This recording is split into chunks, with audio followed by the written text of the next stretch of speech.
Ayer ya quedó disponible la tarea, el trabajo personal que tienen que entregar a más tardar en la noche del 10 de noviembre. Un trabajo personal en el cual tienen que representar mediante redes estereográficas a mano, no pueden usar DIPS, tienen que hacerlo a mano, los planos que aparecen ahí e ir justificando las cosas que se les soliciten.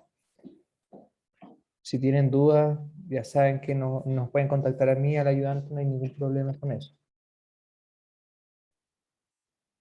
Ok, entonces voy a proyectarles algo y necesito que pongan atención a lo que aparece acá, ¿ya?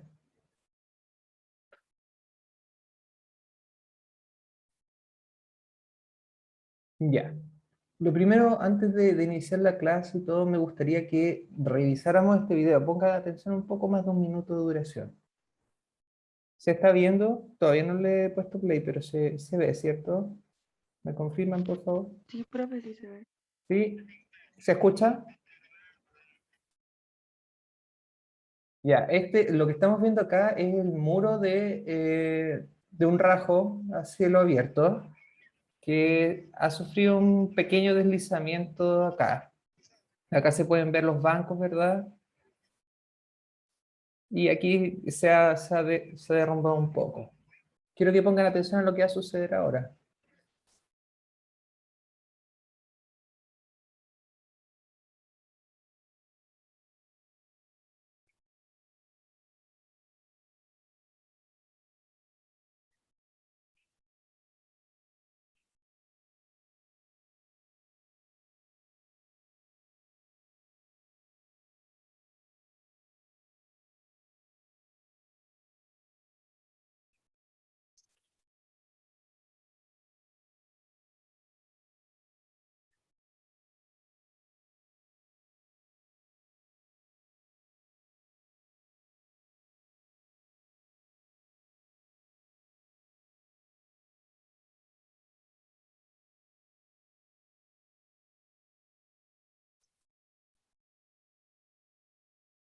Ya, se fijaron la escala de lo que está sucediendo, ¿cierto? Ahí abajo se veían unas máquinas, se veían como de juguetes al lado de la cantidad de material que estaba moviéndose.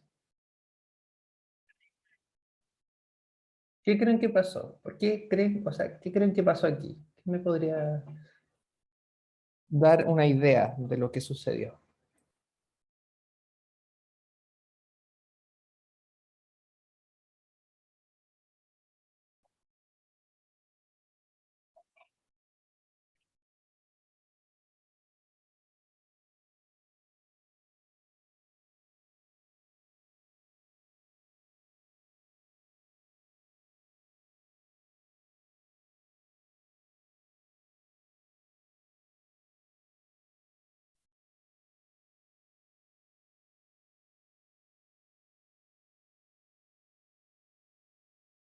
¿Alguna idea, chiquillos? ¿Están ahí? Ah, ok. Ahí Moira dice en el chat que cree que había una familia de discontinuidades y no la tomaron en cuenta. Entonces se dio el terreno o una falla puede haber pasado también. Ya, ahí ya nos estamos yendo a la explicación más en detalle, ¿eh? Lo cual está correcto, puede ser esa la explicación. Pero si lo miramos de una manera más simple, para alguien que no está entendido en estos temas que estamos revisando, lo que estamos viendo al final es eso, ¿cierto? Vimos un derrumbe, está cayendo un montón de material de ahí de la mina que se supone que estaba en algún momento operativa y se empezó a derrumbar. Y ahora viene lo que Moira está contando ahí, que fue, si lo vamos con un poco más de detalle, por algún tipo de familia de discontinuidades. Ahora la pregunta es, ¿se podría haber evitado esto? Y si se podría haber evitado, ¿cómo podríamos haberlo hecho? ¿Se le ocurre alguna idea basado en lo que hemos estado revisando en las clases anteriores?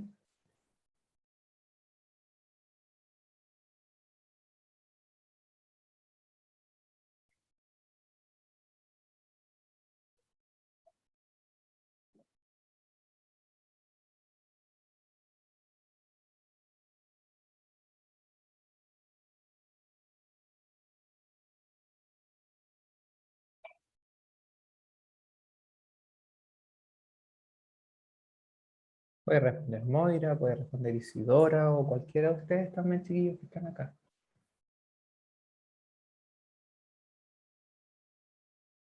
¿Creen que se puede evitar ese tipo de cosas?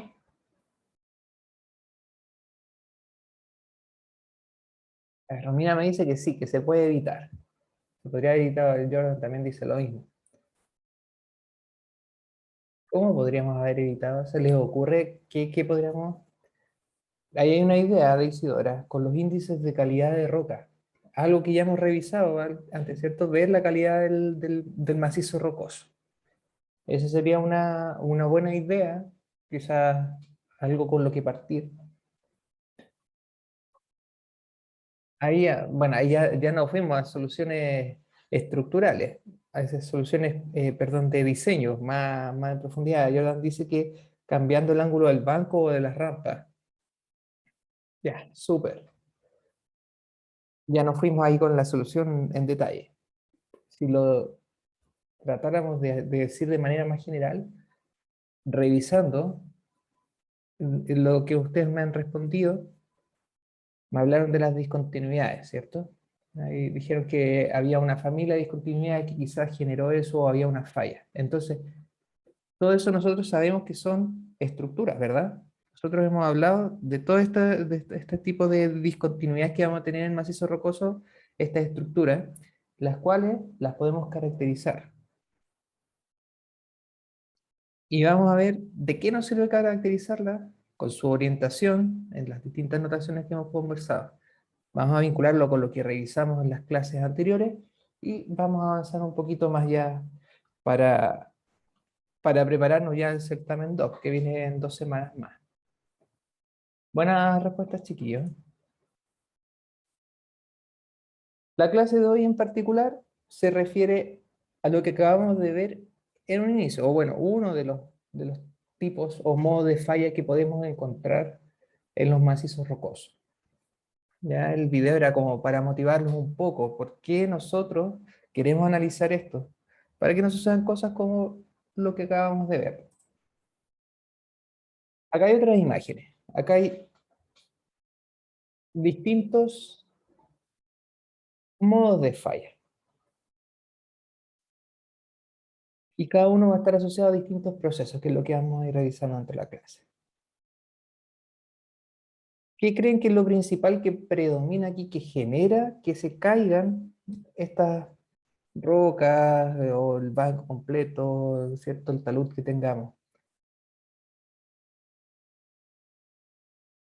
Tenemos un proceso en este caso gravitacional, o sea, por la misma fuerza de gravedad y conjugado con, pueden ser fallas que tengamos, discontinuidades o también la calidad del macizo rocoso, que también salió mencionado anteriormente, van a controlar de qué manera el talud que tengamos nosotros va a ser o no va a ser estable. Y puede ocurrir cosas como las que estamos viendo acá. Las fotografías que tenemos son distintos modos de falla que puede presentar un talud. Se dan cuenta, tienen distintas características. Por ejemplo, acá se ve un bloque bien grande, bien definido, ¿cierto? Con sus caras. Lo mismo por acá. Tenemos ahí un bloque bien definido por dos caras. Acá tenemos una cara completa que se deslizó, ¿verdad? Y aquí tenemos cosas mucho más complejas, en las cuales prácticamente parece un hoyo que se hizo aquí en la pared. Y se deslizó completamente, el material se disgrega y desliza casi como si fuera un flujo hacia las partes más profundas en este caso, de la mina de titanio.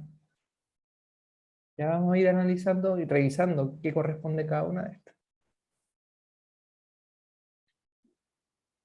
Todos los tipos de falla que acabamos de ver anteriormente en la fotografía van a generarse principalmente en taludes de roca. También puede pasar en taludes de suelo, pero normalmente la minería se va a desarrollar en roca, porque estamos explotando el mineral que existe dentro de esta roca, ¿cierto? En el suelo no vamos a tener tanto, o no es tan común. No digo que nunca exista, pero no es tan común. Por lo tanto, la mayoría de las minas están desarrolladas en roca.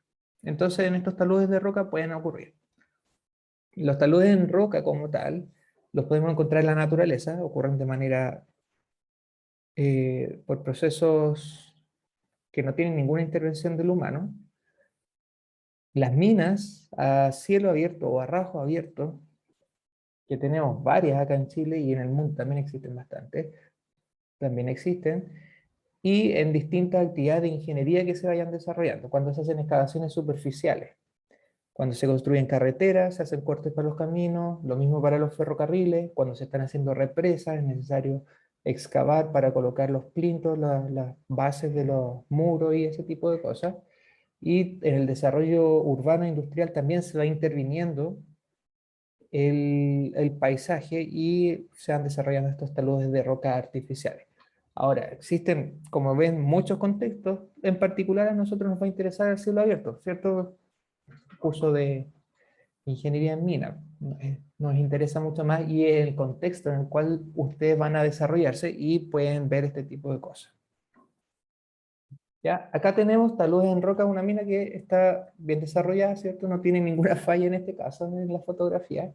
Y tenemos distintos componentes. Entonces, para que nos vayamos entendiendo, les vamos a ir poniendo nombres. Vamos a hablar de las crestas del pit en la parte superior, ya cuando estamos en contacto con la superficie, antes de que se empezara a hacer toda la excavación. Y hablamos de la cresta del pit.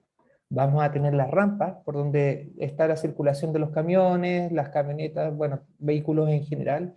Los caminos que vayamos a tener ahí son las rampas. Y vamos a tener los bancos. Los bancos van a ser todos estos escalones que eh, van a estar jugando un papel importante para el tema de la extracción. Son sitios por donde no se circula normalmente, solamente para el proceso extractivo se retiran blanco. Y los taludes de roca van a ser todas estas superficies verticales o subverticales que vamos a tener separadas por cada uno de los bancos. Ahí tenemos un talud en mi escala de banco. Entre rampa y rampa también podemos hablar de un talud, y también podemos hablar de un talud completo, que va desde la cresta del pit hasta el fondo. Ya, este es el diseño ideal de una mina de rajo abierto, ¿verdad? Esto, ustedes están mucho más familiarizados que yo al respecto. Es un proceso dinámico, se va desarrollando a lo largo del tiempo. A medida que va avanzando el proceso extractivo, dependiendo de cómo se haya hecho el diseño de la mina, se va a ir desarrollando y se va a ir profundizando. Ya ahí está el, eh, antes de una expansión de la mina, y aquí ya cuando la expandimos un poco, cómo se van moviendo la geometría, ¿verdad? No sé, se parte desde lo más superficial y se va a ir profundizando y aumentando la cantidad de bancos en este caso. Acá en los pushback, cómo se va desarrollando la mina a lo largo del proceso extractivo que tenemos. Está en color gris el límite del yacimiento que tenemos y cómo va avanzando acá a medida que se va extrayendo el mineral, ¿verdad? Cómo van cambiando, fíjense cómo van cambiando las geometrías que tenemos, van apareciendo o desapareciendo bancos, van aumentando los ángulos de talud, en algunos casos, en otros van disminuyendo, es un proceso dinámico. Por lo tanto, las condiciones que tengamos en algún momento van a ir cambiando a lo largo del tiempo. Y es importante que esto se vaya estudiando a la par, ¿cierto? Van apareciendo nuevas estructuras a medida que se va excavando, es necesario ir registrándolas y sacando los análisis respectivos para evitar que sucedan cosas como lo que vimos en el video inicial.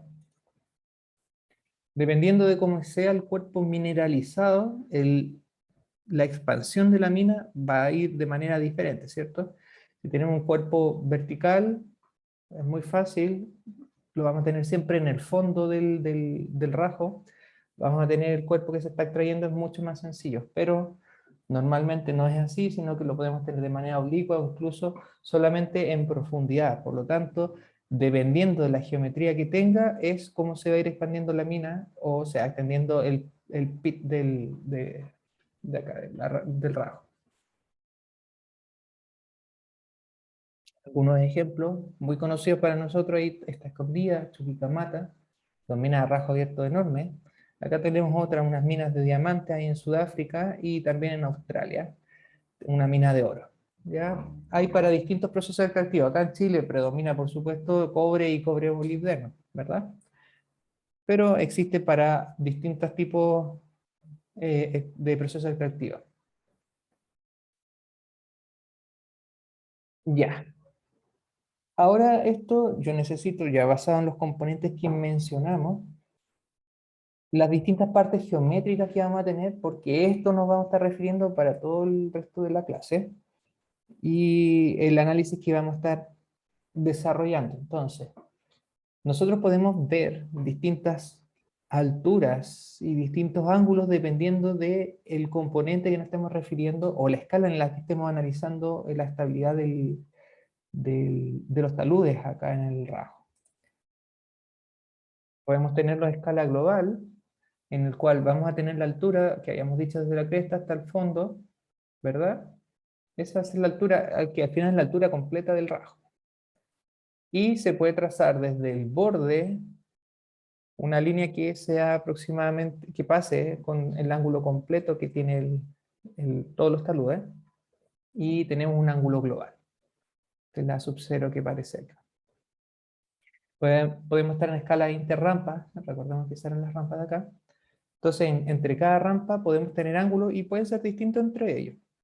Vamos a tener alturas interrampa para cada una y un ángulo interrampa para el conjunto de taludes que tengamos ahí. O lo podemos analizar a escala de banco y para cada banco vamos a tener un cierto ángulo del talud o el ángulo de la cara del banco y la altura del talud, que puede ser variable, normalmente son bastante constantes, al menos las alturas, los ángulos pueden ir variando un poco y ahí ya depende de la calidad de la roca, como habíamos hablado, y de las estructuras que pueden existir.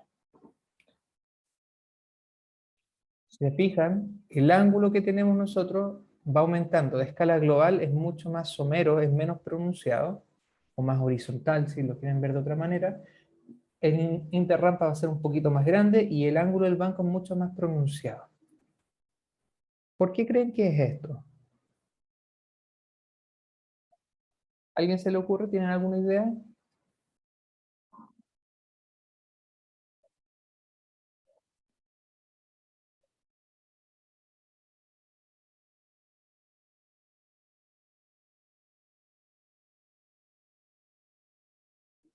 Porque a medida que vamos disminuyendo la escala tenemos un ángulo mucho mayor.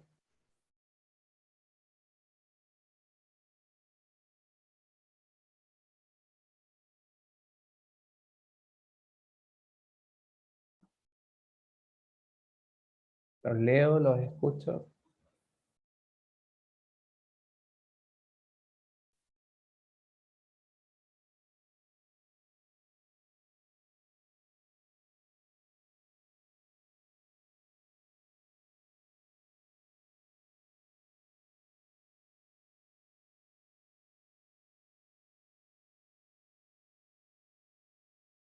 Quedan dormidos parece.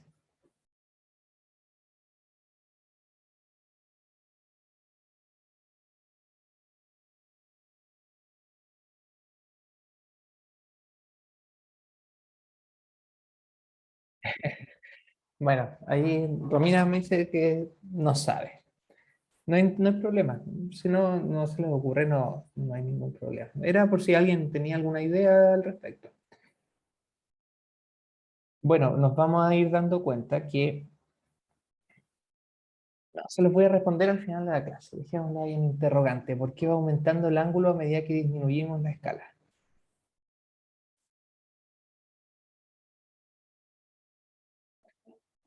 Bueno, tenemos aquí dos consideraciones. Ah, perdón, ¿hay alguien más que me escribió acá? Moira dice, quizás porque se han depositando más material en la parte del banco. Interesante punto de vista, podría ser. Hay dos consideraciones con respecto a esto. El diseño de la mina que vayan ustedes a desarrollar. Bueno, el diseño de cada una de estas componentes a diferentes escalas. O sea, perdón, las componentes se van desarrollando a distintas escalas. Eso es lo que van a tener que hacer ustedes. Y para Y para cada escala en la cual estemos trabajando nosotros, va a dominar distintos tipos de fallas. Vamos a ver que hay algunas que son más críticas que otras y que son más pequeñas o más grandes. Entonces hay que tener en consideración al momento de hacer el diseño, ver que no ocurran estas fallas para que no suceda algo similar a lo que vimos en el video inicial.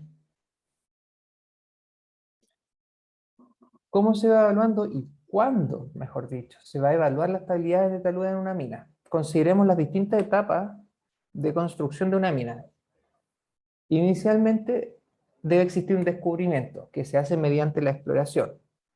Normalmente va el geólogo a distintas partes del terreno que presenta algún tipo de interés, eh, que podría potencialmente existir algún tipo de yacimiento, va a hacer la exploración, recoge datos en terreno, eh, todo el trabajo en terreno que ya conversamos que se realiza, ¿cierto?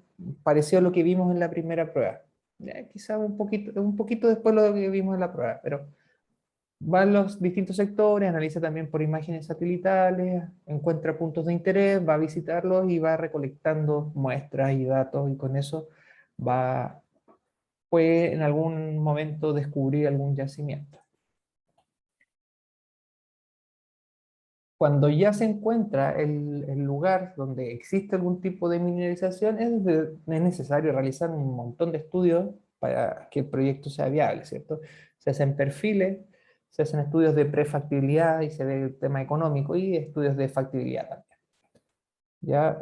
¿Cuánto costaría empezar a hacer esto? Y si estoy trabajando con esto, si el mercado actualmente lo permite, ¿cachai? ¿Es rentable o no es rentable? Si paga o no paga al final. Ya, supongamos que pasamos esa etapa, ok, vamos adelante con la mina, es necesario empezar la preparación.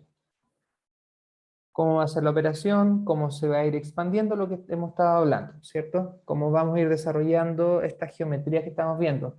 Ya tenemos identificado el cuerpo mineralizado, entonces, ¿cómo va a ir desarrollándose la mina? ¿Cómo va a ir expandiéndose?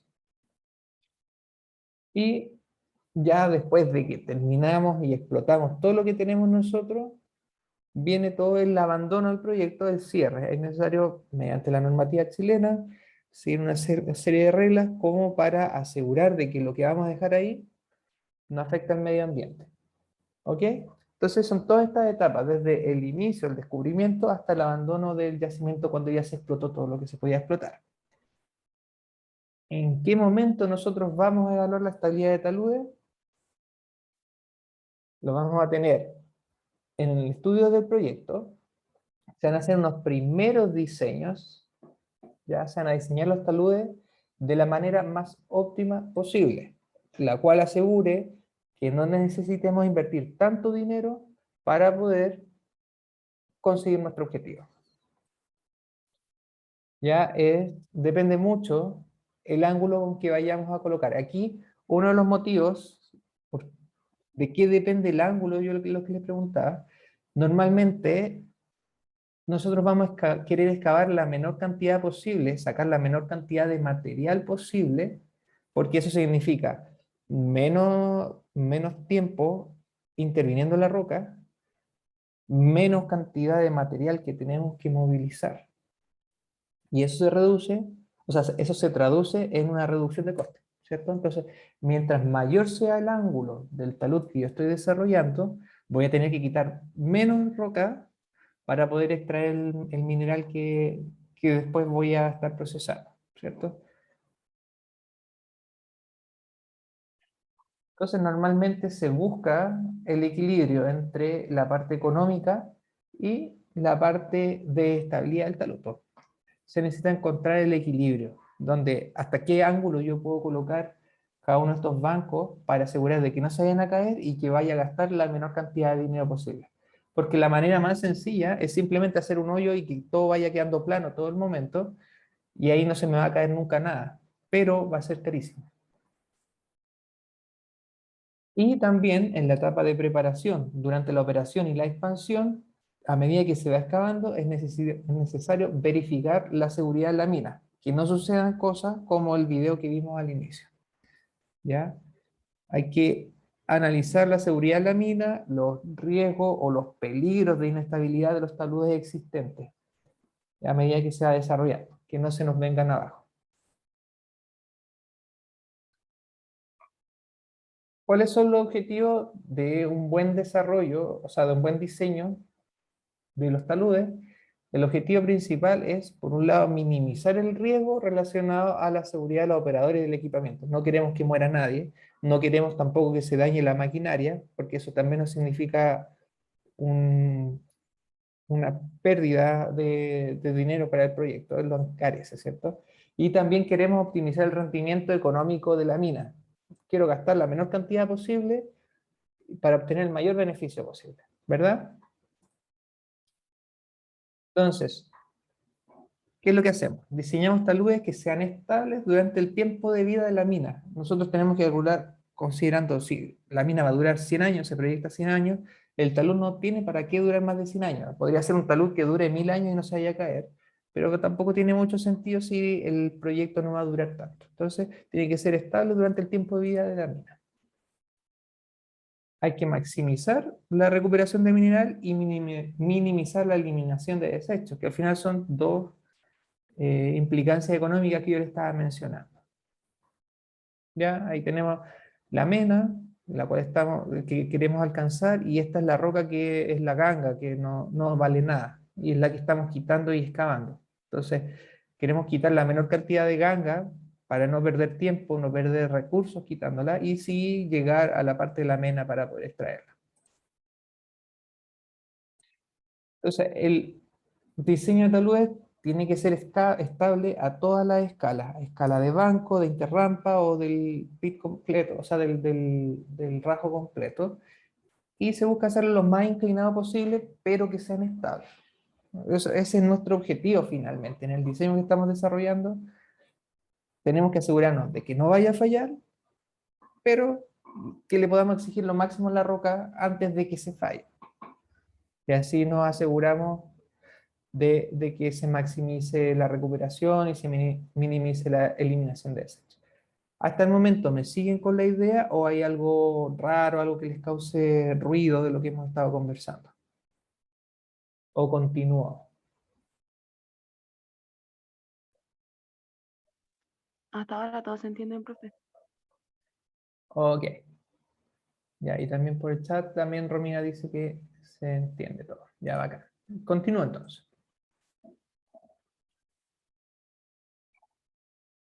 Ya. Los modos de falla que vamos a conversar ahora en la clase y que vamos a profundizar, por supuesto, la próxima semana. Hay que ver primero si el proceso de falla está controlado por las discontinuidades presentes o por la resistencia del macizo rocoso. Ahí tenemos los distintos ejemplos que habíamos visto anteriormente. Los tres primeros, falla plana, falla cuña y falla en toppling, es muy fácil, o no muy fácil, pero se determina, se analiza mediante la discontinuidad, se genera por discontinuidades. Mientras que la circular y la compleja, sobre todo la compleja diría yo, es más controlada por la calidad o la resistencia del macizo rocoso. De hecho, el análisis de eso es, valga la redundancia, es más complejo. ¿Ya? Pero nosotros, dado que es un curso de geología estructural que nos interesa más eso en particular, vamos a ver qué cosas, qué consideraciones hay que tomar para analizar cada uno de estos tipos de fallas. Veamos la falla plana. La falla plana consiste en esto. Ahí tenemos la fotografía y aquí tenemos el esquema. Es un plano el cual va a permitir que caiga una lonja del cerro o del talud, como quieran verlo. ¿Ya? Se fijan que acá cae un bloque completo a través de un plano, se va a deslizar. Eso consiste en la falla plana. ¿Cierto? Se entiende, se ve en la fotografía, se entiende en el esquema. Ahora, para que suceda esta falla plana tienen que pasar una serie de condiciones. No es que vaya a pasar en cada momento. Necesitamos, en primera medida, que el dip dir del plano de deslizamiento, este plano que estamos viendo acá, la inclinación, ¿cierto? La dirección del del manteo sea aproximadamente paralelo al dip-dir de la cara del talud, que no difiera en más de 20 grados. Puede ser el dip-dir de 1,90, digamos el del talud, y el de la falla puede ser 90 más 20, o sea, 110, o 90 menos 20, es decir, 70. Entre 70 y 110, en el ejemplo que le estoy dando, generaríamos que se desplazara. Se puede ver también con el tema del rumbo. Y también la diferencia son de más o menos 20 grados. Recordemos que el rumbo con respecto a la dirección de manteo eran perpendiculares, ¿cierto? Entonces, geométricamente tienen también las mismas, se pueden poner las mismas condiciones. Con el rumbo o el dip-dir, cualquiera de las dos nos va a servir. ¿Sí? Ahí tenemos representados los rumbos, de hecho. Tenemos representado el rumbo de la falla aquí, y las discontinuidades podría ir hasta con o sea, del talud, perdón, y la discontinuidad con esos ángulos podría ser más o menos 20 y quedar de todas maneras generando esa falla plana. Ahora, el plano de deslizamiento tiene que tener un dip, un manteo menor al plano del talud.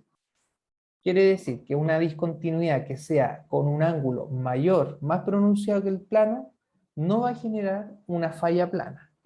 Pero uno que tenga una menor inclinación que el ángulo del talud, sí podría generar la falla plana, si se cumple también la condición anterior. Y hay una tercera condición de ángulo, que el dip del plano de deslizamiento, de la discontinuidad que tengamos, debe ser mayor al ángulo de fricción de este plano. ¿Ya? El ángulo de fricción, recordemos que se definía como el ángulo máximo en el cual la roca en este caso desplazaría, si fuese eh, un plano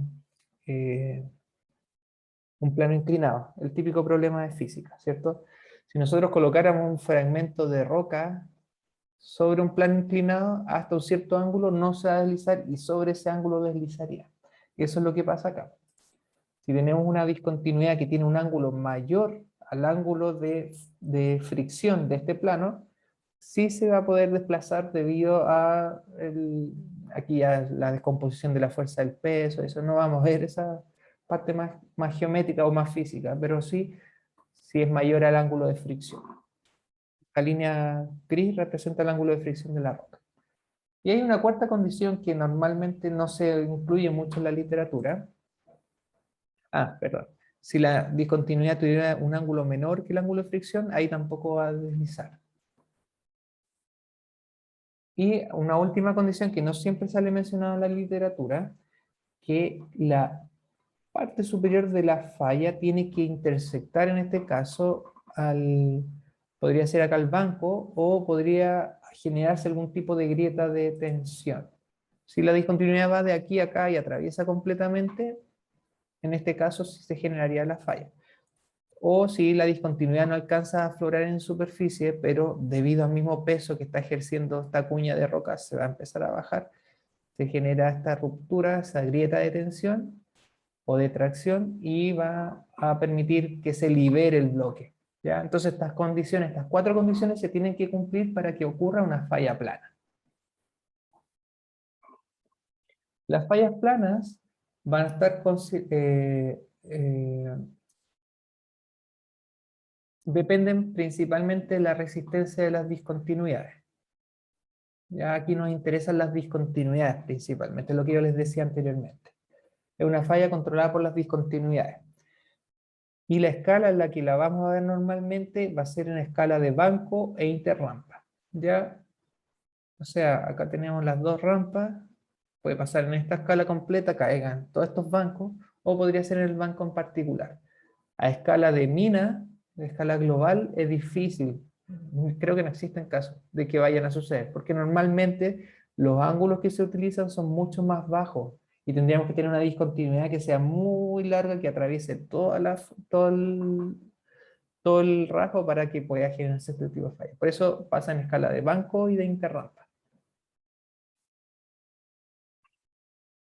Segundo tipo de falla es la falla en cuña. La falla en cuña, la tenemos acá, se genera cuando tenemos un bloque que está cortado por dos discontinuidades.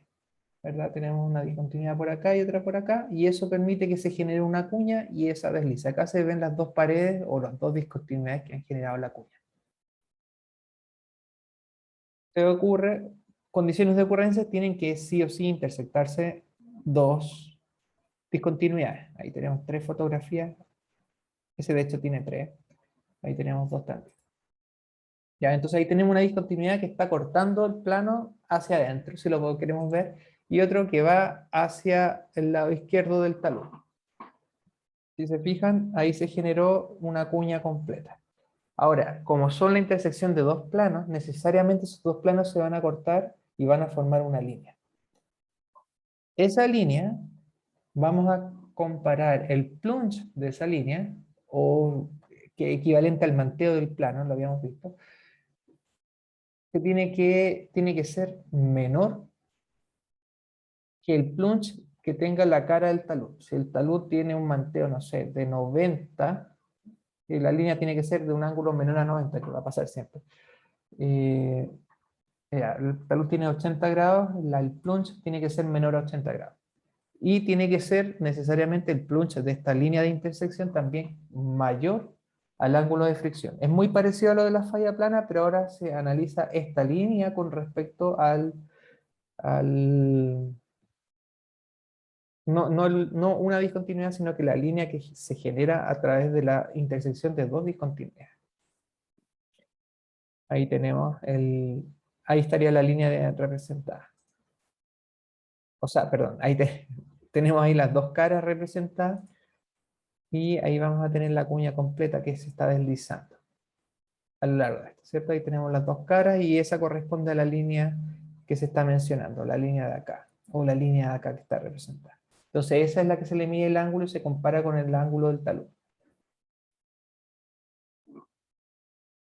Y necesariamente la parte superior de la línea de intersección tiene que interceptar al talud en la parte superior, o se tiene que generar también, como vimos anteriormente, una grieta de tensión para que se pueda liberar la cuña, o si no, no cae. También va a estar controlada por discontinuidad y también lo vamos a analizar en banco interrampa.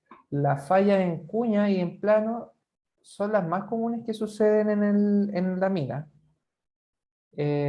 y que se van analizando a medida que se hagan, como son a escala tan pequeña, a veces hay discontinuidades que no se pudieron identificar en una primera campaña de sondaje y el modelado que se hizo. Entonces van apareciendo a medida que se va excavando.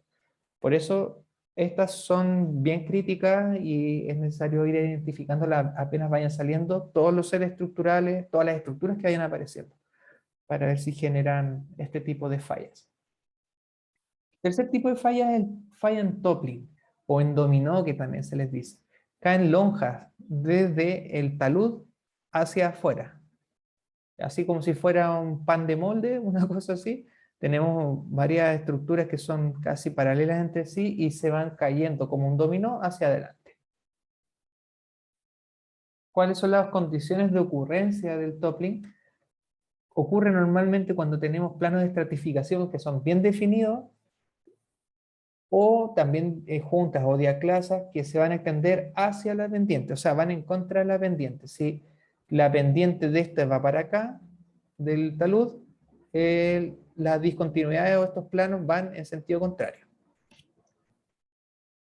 El movimiento horizontal que va a estar asociado a este modo de falla va a abrir grietas en la parte superior, en la cresta, o sea, aquí arriba se empieza a agrietar y permite que haya un desplazamiento entre los distintos bloques, mientras que en la base van a quedar fijos. En el pie queda casi sin desplazamiento. Va a ocurrir cuando el plano de estratificación, bueno, tiene que ser paralelo a la cara del talud, más o menos 20 grados con respecto al rumbo, y se sumerge en ella. Es lo que les estaba diciendo yo. Van en contra del talud y con una diferencia de rumbo de no más de 20 grados entre el rumbo del talud y el rumbo de la discontinuidad. También está controlado principalmente por las discontinuidades, y las escalas también las vamos a tener en bancos de interrampa. Estas son menos frecuentes. Realmente no he visto mucho toppling, en algunas partes en caminos, sobre todo. En minas, al menos no me ha tocado ver. pero también se analiza en esta escala banco e interrampa, o sea, escala más baja, más en detalle o intermedia. Ahora, las fallas circulares como tal, las condiciones de ocurrencia tienen que tener una roca que esté alterada, que normalmente sí la van a tener en la mina, las rocas están bien alteradas. Los macizos tienen que estar altamente fracturados, tienen que tener una gran frecuencia de fractura y con orientaciones aleatorias de las fracturas, no una orientación preferencial. ¿Ya? En distintas orientaciones, o sea, la roca está muy molida, está muy alterada, por lo tanto es fácil de que se pueda deslizar, miren acá la escala, se caiga eso como lo que vimos en el video, que era una falla circular principalmente. La escala en estos casos va a ser interrampa o va a ser a escala global. Se puede caer completamente, como vimos en el video del principio. Y van a estar controladas por la resistencia del macizo rocoso más que por las discontinuidades. Y finalmente, las fallas complejas son las que menos se encuentran en la literatura porque realmente es bastante complejo el análisis de esta, pero es el que refleja la situación más real dentro del el escenario de falla más real dentro de la mina, pero el que menos se analiza porque es muy difícil de modelar. Puede estar controlado por, en estos casos, por varias estructuras, ahí, dependiendo cómo sean, aquí hay algunos modelos de cómo se podrían desarrollar. Podemos tener una estructura mayor y una superficie curva en la base que se vaya a cumplir, o podemos tener una superficie curva con grietas de tensión, o podemos tener muchas grietas de tensión y que favorezcan la caída del bloque. ¿Ya? Es bastante complejo realmente, obviamente ni las circulares ni las complejas las vamos a poder analizar de manera estructural. También esta, la compleja, depende de la resistencia en macizo rocoso y va a estar en escala interrampa y global. ¿Ya? A escala de banco no se va a ver normalmente. ¿Ya? Tanto la circular como la compleja no la vamos a analizar en este curso, solamente las tres primeras, ¿ya? Y si se fijaron, tenían hartas condiciones geométricas, las cuales vamos a estar analizando en la próxima clase. Eh, por lo que yo necesito que repasen las condiciones geométricas, se hagan un pequeño resumen, ¿sí? Es bastante sencillo las condiciones que se tenían que cumplir para cada una de estas. Y en la próxima clase, mediante redes estereográficas, nosotros vamos a ver cómo representar estas condiciones para poder analizar. Si yo les doy un set de discontinuidades, de si van a generar alguno de estos tipos de fallas. ¿Ya? Bueno, la evaluación de las familias de discontinuidades es necesario realizarla. O sea, tenemos que identificar las distintas familias de discontinuidades con lo mismo que vimos nosotros anteriormente, en la clase de ayer. Tomamos los datos, los metemos al DIRPS, por ejemplo, identificamos las familias de discontinuidad y tenemos una orientación general, que esa es la que vamos a utilizar posteriormente para el análisis. Mediante esta evaluación de las familias se puede evaluar, como les digo, lo vemos en la clase del próximo martes, si se genera algún tipo de falla. Existe una necesidad de definir los tipos de falla a medida en las distintas etapas del proceso minero, ¿cierto? Ya el diseño y el proceso ya extractivo en cada lugar, en algún lugar específico. O sea, hay algún tipo de falla para tomar las consideraciones al respecto. Normalmente se evita eso con el diseño, pero ya cuando se está desarrollando la mina hay que ver si se va a producir, poder anticiparse a eso. Si estamos en el prediseño y se determina que con lo que tenemos dibujado, modelado, se va a generar algún tipo de peligro o riesgo de que se vaya a caer algo por alguna de estas fallas, se puede cambiar el diseño, ¿verdad? Se le cambia, en estos casos, las soluciones que me están dando al inicio. Cambiar el ángulo del talud o cambiar la orientación se puede también realizar para poder generar una estabilidad. Ahí hay que entrar a jugar con esos elementos geométricos. Y cuando ya estamos en el desarrollando la mina, hay que ir verificando los taludes existentes, o sea, midiendo nuevamente las discontinuidades, o sea, haciendo el análisis con las condiciones que existen, si se puede generar algún tipo de falla plana, toppling, falla en cuña normalmente, con las discontinuidades reales del talud, con las que se están observando, no solamente con las familias que nosotros determinamos que existen en el sector, sino con las estructuras que estamos viendo ahí, porque puede suceder en algunos casos de que haya una estructura que no esté asociada a ninguna de las familias y sea una estructura única y esa puede estar desarrollando algún tipo de falla de las que estamos conversando. ¿Ya? Bueno, como siempre, ahí está la referencia que ustedes pueden consultar para profundizar un poco. Las imágenes de acá fueron tomadas de Google Earth. Igual el video lo saqué de YouTube. Lamentablemente no tenía, yo sé que era de Indonesia, creo, de alguna mina de Indonesia, pero no había mayor referencia del video. Ahí les dejé el link como para que puedan ver el video completo de lo que sucedió. ¿Ya? Así que, chiquillos, como les dije, hagan hagan un repaso de las condiciones para generar estas fallas, plana, cuña y toppling, las condiciones geométricas, y denle una vuelta de qué manera ustedes podrían representar estas condiciones geométricas en una red estereográfica. Obviamente pueden revisar la literatura recomendada y ya sacar una idea, pero yo les sugiero, como también para ayudarlo un poco a unir estos conceptos que hemos estado revisando, de qué manera podrían representar, quizás no todos, pero a lo mejor algunas de estas condiciones, representarlas en red estereográfica. ¿Ya? Chiquillos, si no hay más dudas, vamos a dejar la clase hasta acá y nos vemos el próximo martes. ¿Les parece?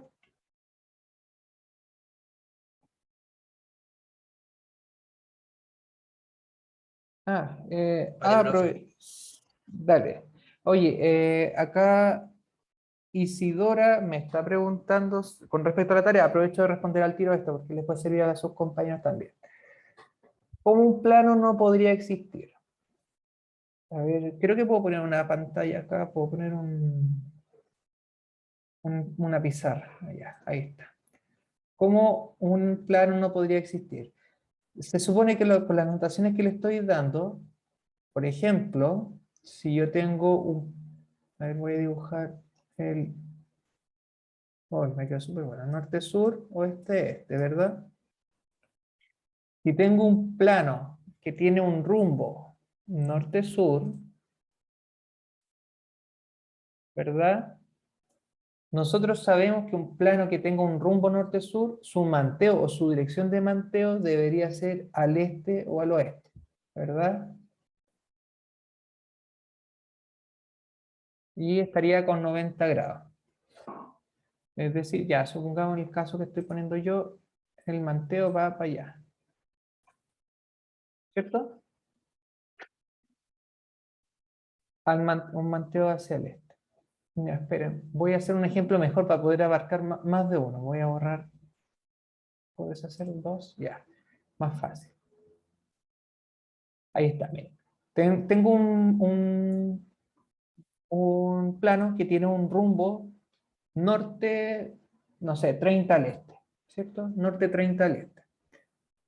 ¿Cuáles son las opciones de manteo que tengo?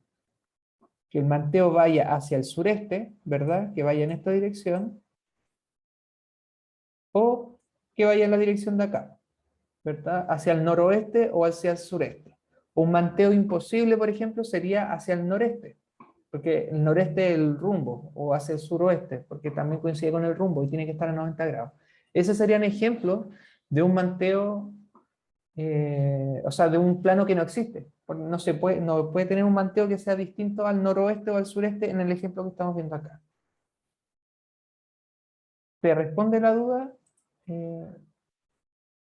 Eh, Isidora, sí, tú preguntaste. ¿Te entiende eso? O sea, ¿se entiende con eso? Sí, ya, bacán. Ya, a eso se refiere, porque hay algunos planos, sí, no sé si, creo que al menos hay unos, en los cuales están mal orientados. Entonces tienen que representar el rumbo, ver si coincide con el manteo. si pasa o no pasa. Ya ese tipo de cosas. Ya, pues chiquillos, entonces, eso. Nos dejamos hasta acá la clase, para que aprovechen de descansar un poquito la mente antes de su próxima clase a las 9:35. Ya, los dejo, chicos. Nos vemos el próximo martes. Hagan el ejercicio que les dije. Imagínense un poquito esto, cómo se podrían representar estas condiciones que yo les estoy diciendo en la red estereográfica. Y los vamos a ver en la próxima clase. Chao, que estén bien.